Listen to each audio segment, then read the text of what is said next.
Mother Teresa school में आपका स्वागत है। कक्षा 10 विषय विज्ञान पाठ 1 भोजन एवं मानव स्वास्थ्य के बारे में आज हम पढ़ेंगे। भोजन हमारे शरीर के लिए आवश्यक है, उसका हमारे स्वास्थ्य पर, हमारे शरीर पर क्या प्रभाव पड़ता है, इसके बारे में हम इस पाठ में जानकारी हासिल करेंगे। भोजन सभी जीवों को जीवित रहने के लिए भोजन की आवश्यकता होती है, ये आप सभी जानते हैं। अगर हम भोजन 1-2 दिन नहीं करते तो हमारे शरीर में कमजोरी आने लगती है, इसलिए भोजन अति आवश्यक है। भोजन में भी सभी पोषक तत्वों का होना आवश्यक है, जिससे कि हमारा शरीर रोगों से लड़ने में कामयाब हो सके, हमारी रोग प्रतिरोधक क्षमता अधिक हो सके। इसके लिए हमें उचित आहार लेने की आवश्यकता होती है। जिससे हम उचित आहार लेंगे, संतुलित आहार लेंगे तो वो हमारे शरीर के अंगों तक पहुँचेगा और हमारा शरीर मजबूत बनेगा। इस बारे में हम इस पाठ में पढ़ेंगे। सभी जीवों को भोजन की आवश्यकता होती है। भोजन से हमें ऊर्जा प्राप्त होती है। भोजन से हमें क्या प्राप्त होता है? ऊर्जा प्राप्त होती है। हम अगर कभी व्रत भी रखते हैं तो आपने देखा होगा, हमें एक टाइम खाना नहीं खाते तो हमें कमजोरी महसूस होने लगती है, अर्थात हमारे शरीर में ऊर्जा की कमी आ जाती है। भोजन में सभी पोषक तत्वों का होना अनिवार्य है। भोजन में सभी पोषक तत्व होने जरूरी हैं। हम कहते हैं विटामिन की कमी हो गई, प्रोटीन की कमी हो गई, इस वजह से हमारा शरीर पतला दुबला है। किसी में अधिक मात्रा में प्रोटीन्स हो जाते हैं तो उनका शरीर मोटा हो जाता है या अजीब सा हो जाता है। ये सब पोषक तत्वों की कमी के कारण होता है।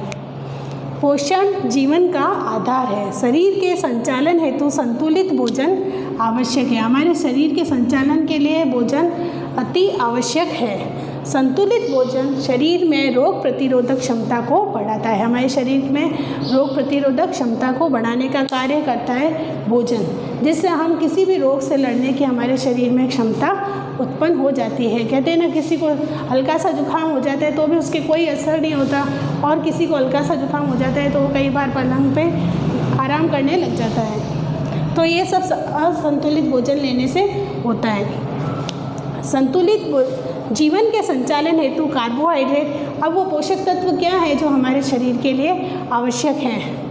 कार्बोहाइड्रेट, प्रोटीन, वसा, खनिज लवण एवं जल की उचित मात्रा उपलब्ध होना। हमारे शरीर में उचित मात्रा में कार्बोहाइड्रेट, प्रोटीन, वसा, खनिज लवण एवं जल, इन सब का होना अति आवश्यक है। अगर जल की भी कमी हो जाती है तो हमारा शरीर थका महसूस करता है, हम अपने आप को थकान महसूस करते हैं, हमारे शरीर में थकान महसूस होने लगती है। संतुलित भोजन, अब संतुलित भोजन किसे कहते हैं? संतुलित भोजन वह है जिसमें सभी आवश्यक पोषक तत्व उपलब्ध होते हैं, अर्थात कि उसमें सभी पोषक तत्व उपलब्ध होते हैं, जो ये मैंने आपको अभी बताया था, कार्बोहाइड्रेट, प्रोटीन, वसा, खनिज लवण आदि। असंतुलित भोजन वह है जिसमें एक पोषक तत्व की कमी होती है। इन सब पोषक तत्वों में से, ये जो अभी पोषक तत्व बताए थे, इन सब पोषक तत्वों में से किसी एक की भी कमी हो जाती है तो वह भोजन क्या कहलाता है? असंतुलित भोजन कहलाता है।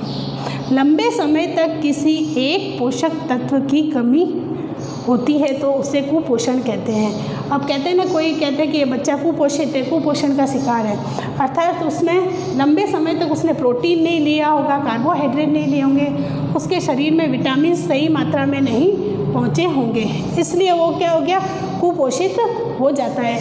ऐसे भोजन को हम क्या कहते हैं? कुपोषण कहते हैं।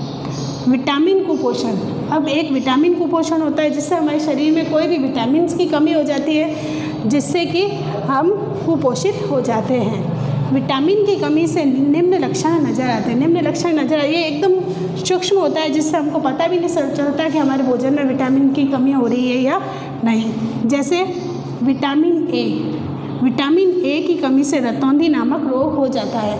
आप कई बार सुनते होंगे किसी को अपने घर में भी कि धुंधला दिख रहा है, कम प्रकाश है, लाइट जलाना, तो ये क्या होता है? विटामिन ए की कमी के कारण से होता है। कम प्रकाश या रात में दिखाई नहीं देता है।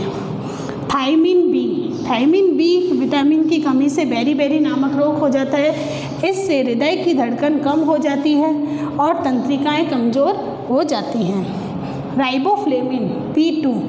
राइबोफ्लेविन B2 विटामिन की कमी से राइबोफ्लेविनोसिस रोग हो जाता है। इससे मुंह के किनारे ये मुंह के किनारे जो होते हैं वो फटने लग जाते हैं, कटे कटे हो जाते हैं और होंठ फट जाते हैं।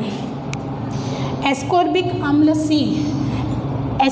अम्ल सी विटामिन की कमी से स्कर्वी नामक रोग हो जाता है। इससे हमारे मसूड़ों में खून आना शुरू हो जाता है। इससे हम पता लगा सकते हैं कि हमें स्कर्वी नामक रोग हो गया है। तो कौन से विटामिन की कमी हो गई? विटामिन सी की कमी हो गई।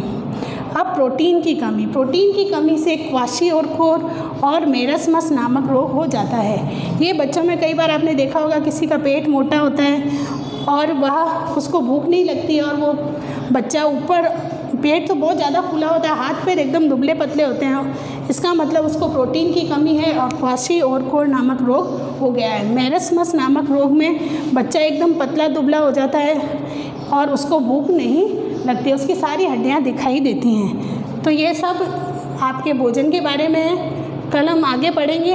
आप किताबें खरीद करके उसमें पढ़ना और ये सब लिखना है आपको। किताबें बाज़ार में उपलब्ध हैं, वो किताबें आपको खरीदनी है।